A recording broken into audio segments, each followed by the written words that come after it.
శ్రీకృష్ణుడికి జాంబవతికి జన్మించిన కుమారుడు సాంబుడు. ఈ సాంబుడి గురించి చెప్పుకునే ముందు అతని కథను చెప్పాలి.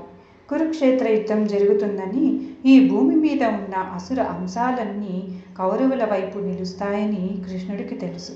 వారందరినీ పాండవులు సంహరించి ధర్మ సంస్థాపన చేయాలంటే వారికి కృష్ణుడి సహాయం కావాలి. అలాగే తన యదువంశంలో కూడా అప్పటికే కలియుగ లక్షణాలు మొదలయ్యాయి. యదువంశాన్ని ఇంకెవరూ నాశనం చెయ్యలేరు. వారిలో వారే చంపుకొని నశిస్తారని యదువంశానికి శాపం ఉంది. అలా యదువంశంలో కూడా విపరీత స్వభావం ఉన్న వారి వంశాలు కలియుగంలోకి వెళ్ళకూడదంటే వారు నాశనం కావాలి. అంటే వారిలో వారే గొడవలు పడి యదువంశం నాశనం కావాలి. అలా కావాలంటే ముసలం పుట్టాలి. అందుకనే యదువంశాన్ని నాశనం చేసే మరో యదువంశీకుడు కావాలి. అందుకే కృష్ణుడు రుద్రాంశతోని ఒక కుమారుడు కావాలని పరమశివుడికి తపస్సు చేశాడు.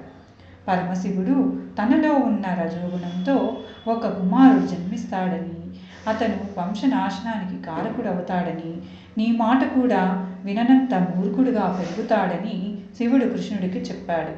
అలా ఒక దుర్ముహూర్తాన యదువంశాన్ని నాశనం చేసే వంశనాశకుడు జాంబవతి గర్భాన జన్మించాడు. అతని సాంబుడు. చిన్నప్పటి నుంచి తండ్రి అయిన కృష్ణుడు కూడా లెక్క చేయకుండా మూర్ఖంగా పెరిగాడు. కానీ మహావీరుడు ద్వారకలో అతను వస్తున్నాడు అంటేనే భయపడేవాడు. అలాంటి దుడుకు స్వభావం ఉన్నవాడు నరకాసురుడి నుంచి కృష్ణుడు రక్షించిన 16,000 మంది భార్యల్లో చాలామందితో సాంబుడు అసభ్యంగా ప్రవర్తించాడు. అందుకు ఆగ్రహించిన కృష్ణుడు, ఏ అందంతో అయితే కురుతున్నావో ఆ అందం పోయి కురూపిలా మారే కుష్టు వ్యాధి వస్తుందని సాంబుడిని శపించాడు. మళ్ళీ తండ్రి కాళ్ళ మీదే పడి సాంబుడు బతిమాలుకున్నాడు.